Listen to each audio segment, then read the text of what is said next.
তো যায় বুন্ডি, এই ছেলেটা কে হয় তোমার? আমার বয়ফ্রেন্ড, মানে আমি বিয়ে করছি। আচ্ছা, তুমি ওরা পছন্দ করো, ভালোবাসো। তোমার বাবাকে? আমার আব্বু ওই যে। ওরা আমি চিনি তো, আমার এই যে ইনি তোমার বাবা, উনি তোমার নিতে আসছে। তুমি কি তার সাথে যাবা? আমি ওনার সাথে যাব।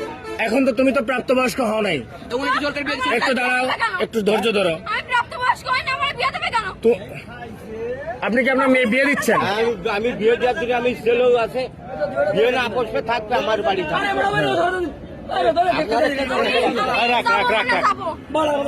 তুমি কি ওর সাথে যাবা? এখন তুমি তো প্রাপ্তবয়স্ক হও নাই। আমি ওর আব্বুর সাথে কথা বলছি।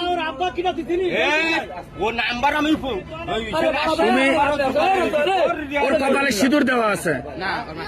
আরে মুসলমান মুসলমান? কখন? মেয়ে দিয়েছিলাম তাই মনে লাগছে। তোমার বাসা কোথায়? তোমরা নিতে আসছো? এরা যদি এখন তোমার মায়েরা পুলিশে দেয় কি করবা? তুমি এত সাহস নিয়ে কিভাবে আসলে রাজশাহী থেকে এখানে? মেয়ে ফোন করেছে এই জন্য এসে আমি বলছি বলেই তো আসছি। তুমি সাহস দিয়ে আনছো, এখন কি তুমি ওর সাথে যাবা? হ্যাঁ, যাবো। আর ও যদি তোমার একটা বিপদে ফেলে তাহলে কি হবে? কি করে বিপদে ফেলবে? মনে করো যে একটা বিপদে ফেললো, ও তোমার একটা বিপদে ফেললো। আমার আব্বু বলছে আমি যদি চলে যাইতে চাই আমাকে চলে যাইতে বলছে। তুমি আর গায়ে হাত দেবো না, তা? আমি যা বলছি আমি আর দেবো না দেবো না দেবো না দেবো না আমি যাবো না।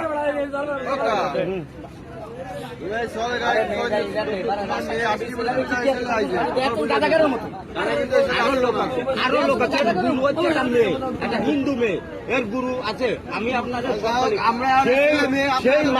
সেই মায়ের আমি আটকাইছি। না না, প্রশাসনের বাইরে দেওয়া যাবে না। তোমরা একটু এদিকে আসো, আমার সাথে আসো।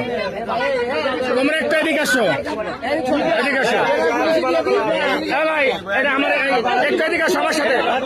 কেউ গায়ে হাত দেবে না, কেউ গায়ে হাত দেবে না, আমি তোমাকে বললাম। এদিকে আসো, আমার সাথে আসো। এদিকে আসো, এদিকে আসো।